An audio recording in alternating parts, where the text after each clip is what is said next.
Give us the anatomy. How did this start and how did it spread?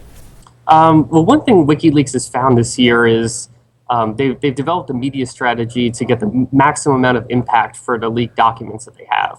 And they started this with the Afghanistan documents over the summer, where they teamed up with 3 news organizations and basically gave them the documents ahead of time so that they could pour through them and all on the same day publish their findings. And we see something that we rarely see in journalism. The Guardian shared this information with the New York Times, right? What was that all about?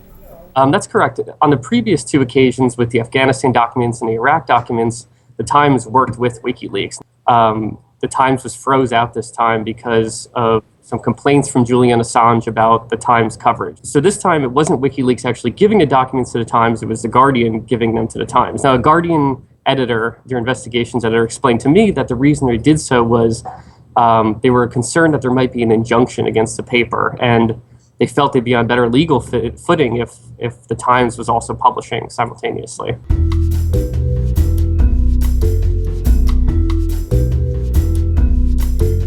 The State Department got some warning about this, right? They had a general idea that there was going to be some embarrassing revelations in here, and that's why Hillary Clinton over the weekend was calling all sorts of world leaders, and they were, they're trying to get the word out even before the publication about what they thought was going to be in it.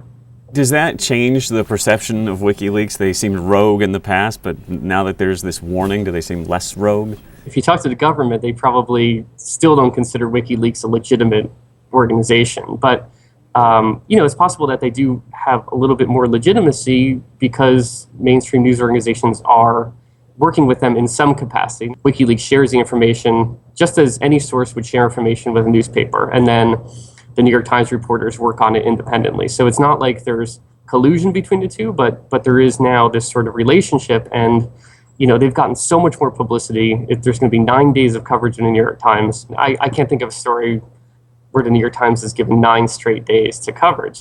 Sarah Palin suggested that leaking this material may be treasonous, and I think a lot of people actually probably agree with that. Is there anything that can be done?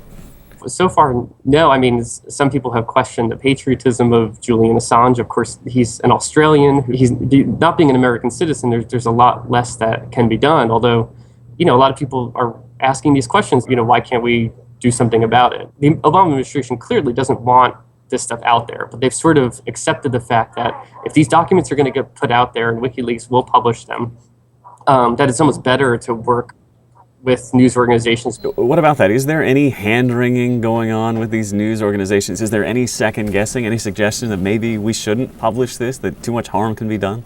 They know that this is going to, create questions about, well, is the New York Times giving a bigger platform to WikiLeaks than it actually deserves?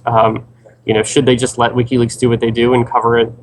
Subsequently, the editors will say that this is of the public interest. This information is being published online, and if we have an advanced look on it, we can do a better job of putting things in context for our readers. Okay, cool. Thank you so much for taking the time. Appreciate it. Yeah, thanks a lot. I appreciate it.